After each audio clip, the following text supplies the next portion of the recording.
Hi, I'm Olivia, and welcome to White Rabbit Journeys. This is my YouTube page for sharing about this work, sharing about quantum healing, about past life regressions, um, all things hypnosis, meditation. But yeah, basically in this video, I just wanted to share a bit from a session that I gave or I held a while ago. I think this was a year and a half ago now. So I wanted to share this session. It was very interesting because it was kind of or where my client went was kind of neither here nor there. It could be like a parallel world. It could be more symbolic. Maybe it was more important to just see the situation, but it didn't really feel like it wasn't, a past life or a future life or something that you could kind of pinpoint. It was super interesting though. Kind of some backstory about my client is she uh, basically is from a line of teachers her parents taught. She homeschooled her children and organized a whole community or a whole network of parents who did the same thing. So was always very interested in kind of education and giving her children a lot of freedom to learn. And nowadays she is a reseller, yeah, just vintage objects, vintage clothing, and curates a really beautiful store around those things. So those, I explain that here because those themes kind of came out in the session. And yeah, the session was quite just beautiful. The messages were kind of talking about what a multi-layered form of education could look like, how to integrate different disciplines, integrating physical movement with the theory. It's also talking a lot about just the creation of objects and the circular system around that. Like what happens to an object afterwards, and how could we go about our usage of objects more holistically, more healthily. There's also some beautiful messages about like how groups can deal with birth and death together, kind of the importance of those group containers and the energy that a group holds, how beneficial it is, even if someone is going through their individual process in a group, how that affects the whole group, and everyone can be learning through that experience together. And also just kind of themes of collective witnessing, collective grief, and collective healing. So I really hope you enjoy listening to this excerpt from a session. Every session is very, very different. People have very different experiences and obviously very different uh, objectives and different themes. And so this one was, yeah, maybe not quite like I can't put it in a box, maybe. Whereas sometimes it's a little bit more straightforward that you're going through a memory or a past life or going into the future, or you're having an experience as some element of nature or an animal. And but yeah, some really beautiful messages came through in the session, and with the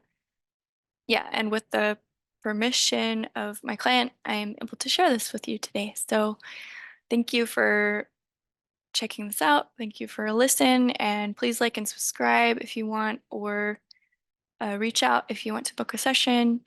All my details you can find below, including my website. And um, yeah, thank you. Now you can again tell me what you begin to sense around you.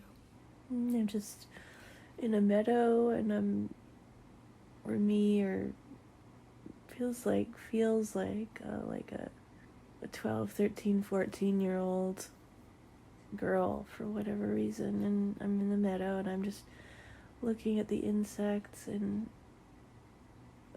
the flowers and it's like I've got all the time in the world.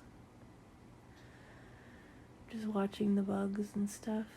And it's like that kind of summer feeling of, but not overly hot, just like there's a breeze, and it's like that summer feeling of like, wow, kind of in a meadow. Like pulsating aliveness. Super peaceful. And what happens next?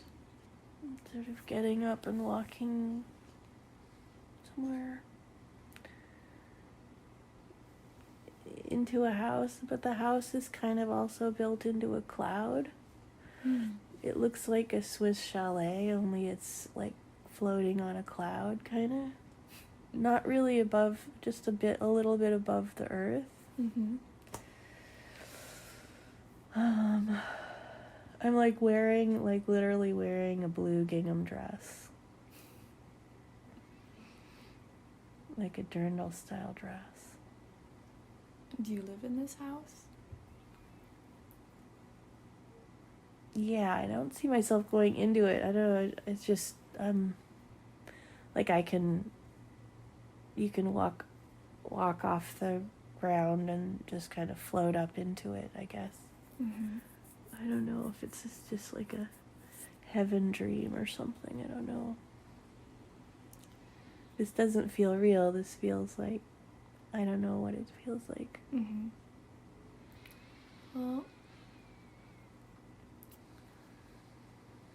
would you like to go in the house? Let me just see. No, I don't need to go in the house. They're just there. It's like they're kind of connected. Other houses are connected to each other with like little bridges going between the houses.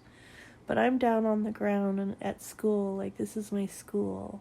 And it's like I can't really get a feeling for the buildings, but it's where we have school. The feeling I have is for just the harmony and just the joking and the fun and the talking and the connection with the others of my class. In my class. Kind of like middle school age, I guess. And it's where we learn stuff, and then when we go to sleep, that we go into the houses. It's not really coming together as a community or whatever. I don't know. I'm having a hard time getting an idea of how this is organized, what it is. What do you learn at the school? We learn like practical hands-on things, like crafts and stuff, but they're all taught concurrently with like spiritual metaphors and metaphors of wisdom. So the hand work, like doing the stuff with your hands, literally puts it in your body. But the lesson of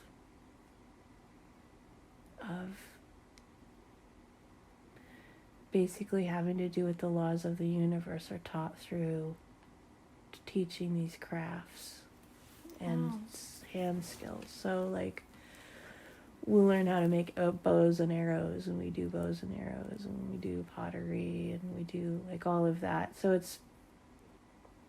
anything that you would need to know is taught through that.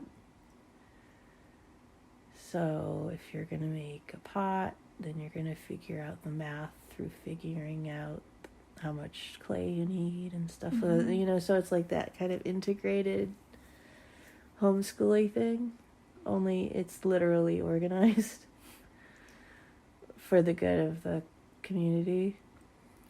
So it's like you're embodying the wisdom through the physical movement and also the creation of a physical object. So you're getting the whole path of evolution from the beginning of something that you're making down to the time that it's made, and how you use it best, so it's like you're somehow about how it's made of natural materials, and how all of the qualities inherent in those natural materials are in the thing that you have created.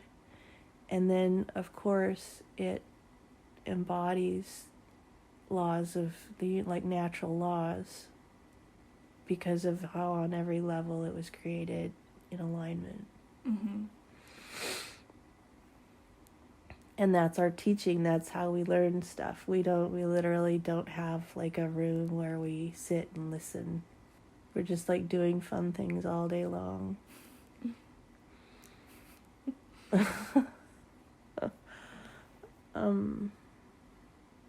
And, you know, working together and stuff to do stuff. So some of the things you create are built as a team.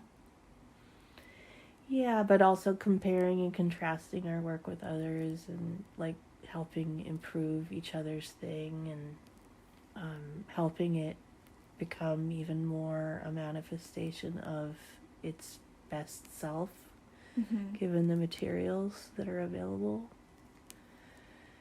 And then also given what the person themselves is bringing. Mm-hmm. So if somebody is not bringing something that is necessary for the crafting of like a good arrow, because they have a deficit in their personality, or a deficit in their understanding, or they're just not quite there yet, then other people step in and help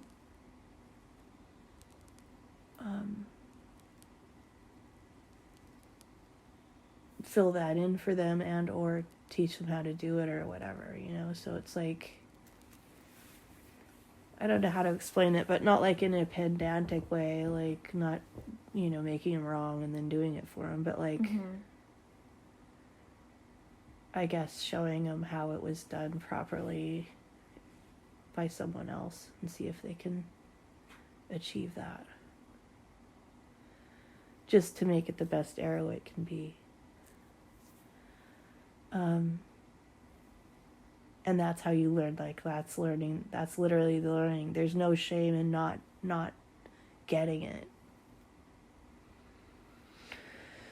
You know what I mean? Like, if you happen to be the one who doesn't know how to do it, and everyone comes in and helps you, it's like everybody gets a turn at that.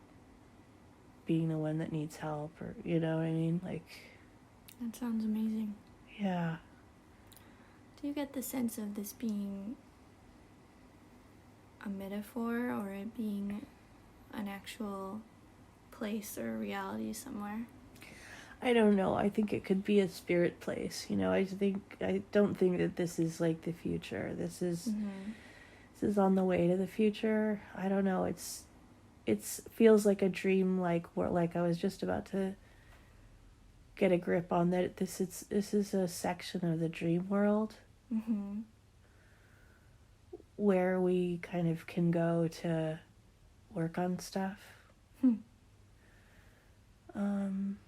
Yeah, I don't know what that means as far as me and my life, but it's just kind of an in-between space. Or that's where we go to work on stuff when we're asleep, you know? It also seems to have something to do with the future. Like, it's got the kind of ideals that seem futuristic. Like it's the dream that it will eventually be dreamt into reality. Yeah. Yeah. There's also just a lot of freedom where you get to lay around and look at bugs and stuff too. Yeah.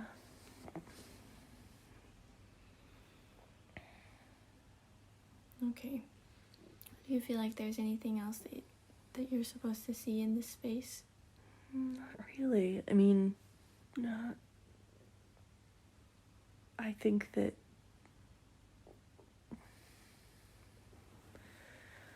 Let me think.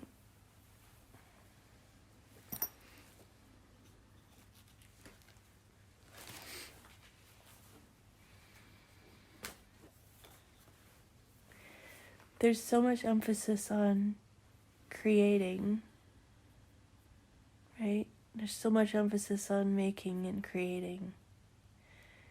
And as we were working on these arrows, I was wondering, well, what happens when the arrow is no longer a useful arrow? Mm-hmm. It's been broken, or it fell apart, or it broke, or it's just been used so many times it's worn out. Like, it was like there was no attention put on that. How to be okay with something transitioning. You know, like when something dies and changes or falls apart or breaks, you're like, you know, but it was all, I don't know, I guess I'm just trying to tie it to the first part of this work, is that I'm very familiar, and it feels really lovely to imagine creating new things and learning how to make them and making it all aligned. I mean, it's just like a dream. It's a perfect dream of how we do it. Mm-hmm. But the one lesson missing is how to be okay with things breaking and things falling apart and things getting worn out. Like, that's the part of the lesson that you don't get because it takes too long to get to there. Like, that's the part that you just feel really alone in dealing with. You know, in this space, everybody jumps in to help somebody create something. Mm-hmm. And create it as well as it can be. But I don't know where the place is where you let things transition and turn into other things and evolve, and where you get the experience of experiencing loss so that it isn't so painful, so that it doesn't feel like such an affront, you know. So if somebody works on their arrow for 8 weeks and they've got a beautiful arrow and then the thing gets stepped on, it's like I haven't been in enough classes that dealt with how to allow something to move through its next phase. Mm-hmm. It almost seems like the way I've been conditioned, and the way the society's been conditioned is, well, that doesn't matter. What matters is creating. It doesn't matter how to let something, how to mourn something or grieve something, or how to facilitate best its move to the next level, the next place.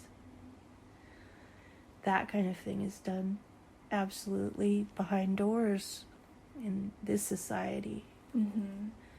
And I'm not getting a whole lot of ideas from this future perfect society about how they do it either. Well, let's take a deep breath and just sink into that kind of dream in between classroom space for another moment.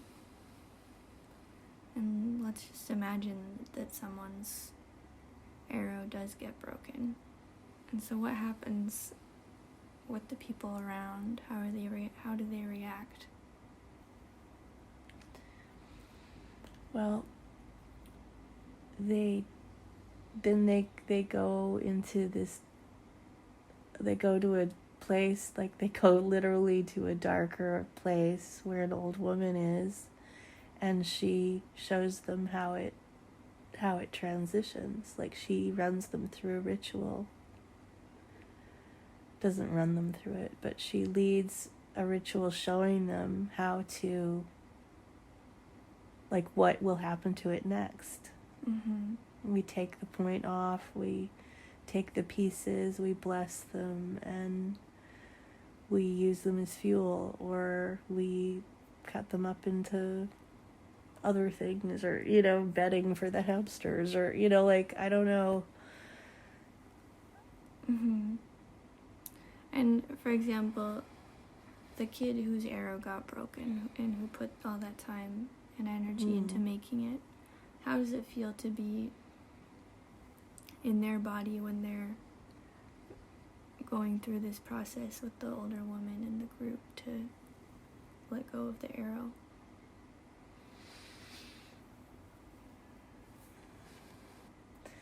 Well, in that world, it's very restorative, because in my world, there's like this feeling of shame that you had to be the one where things broke. Do you know what I mean? Like, what's wrong with me? Like, what did I do wrong so that I create this shitty arrow that got broken? And is either the arrow broke because it was weak and it wasn't good enough, or somebody hurt me, and why did I have to get my arrow wrecked? Right? So my feeling is it there, like my earth feeling. Mm-hmm. I want you to just completely sink into the experience of what it would be like in that space. So there, well, first of all, there isn't really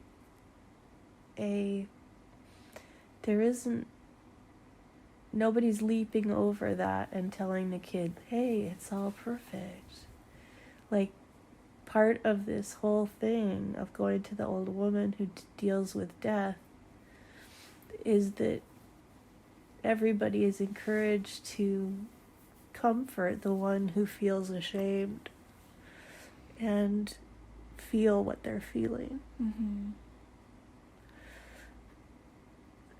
Including if the one who broke it, the one who stepped on it, also needs healing. So it's like there's this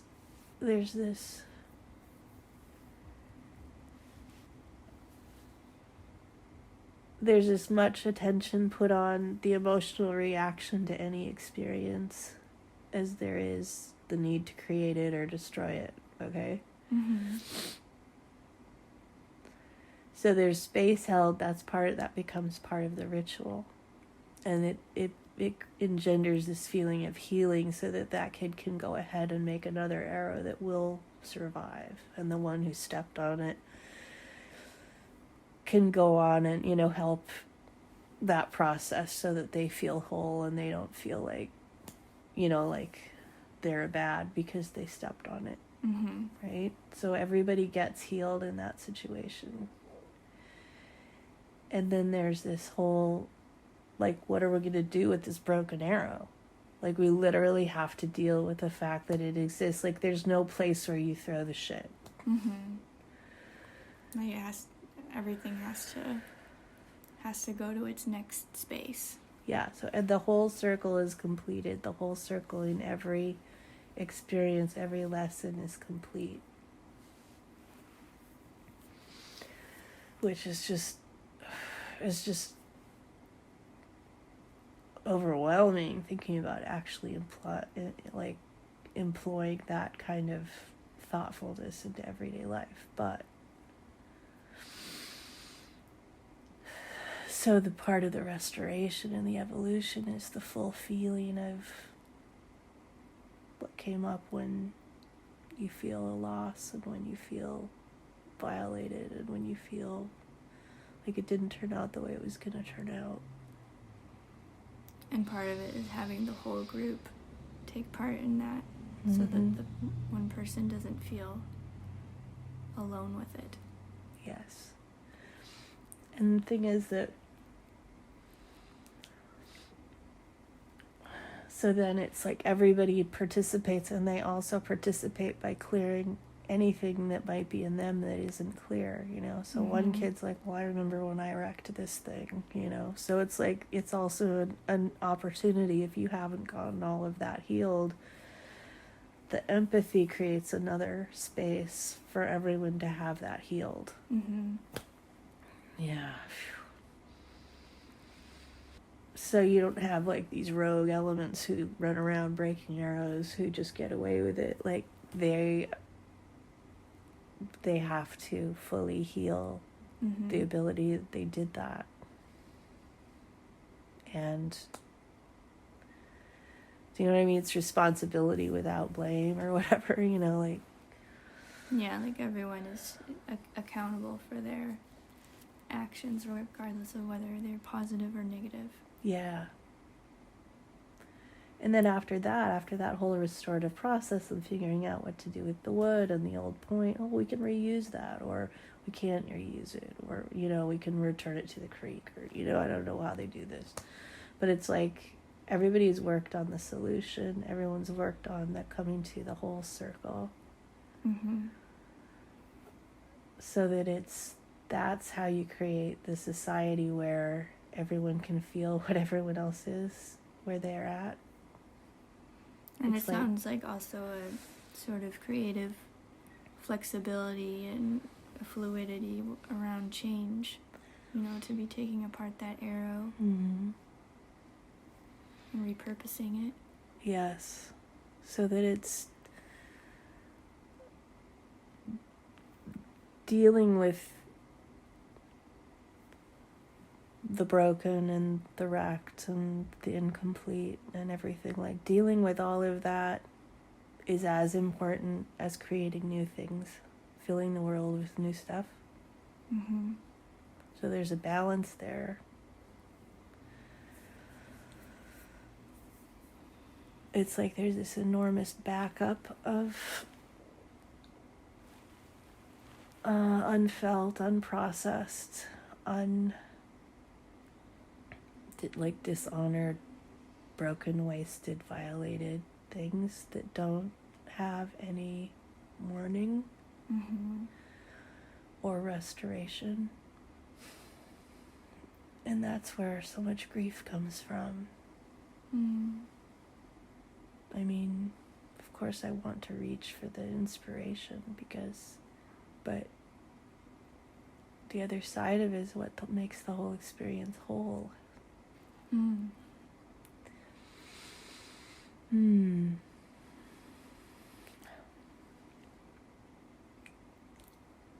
that's the future.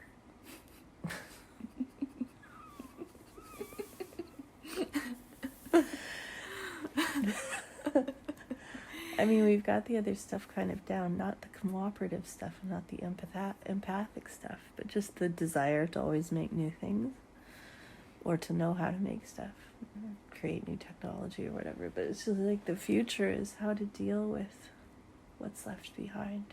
And the processes of letting go and loss, regardless of whether that's an object or a plant or a human or a situation. Yeah. And that's why I'm attracted to pieces of pottery that nobody wants anymore, because nobody's more into the fact that they thought it wasn't good enough. And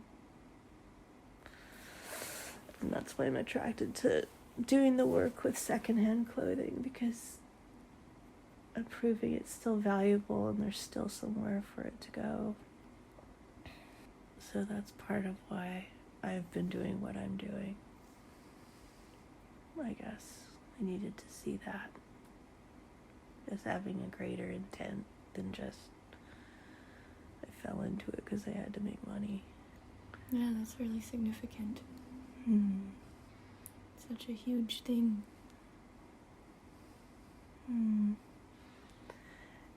Yeah.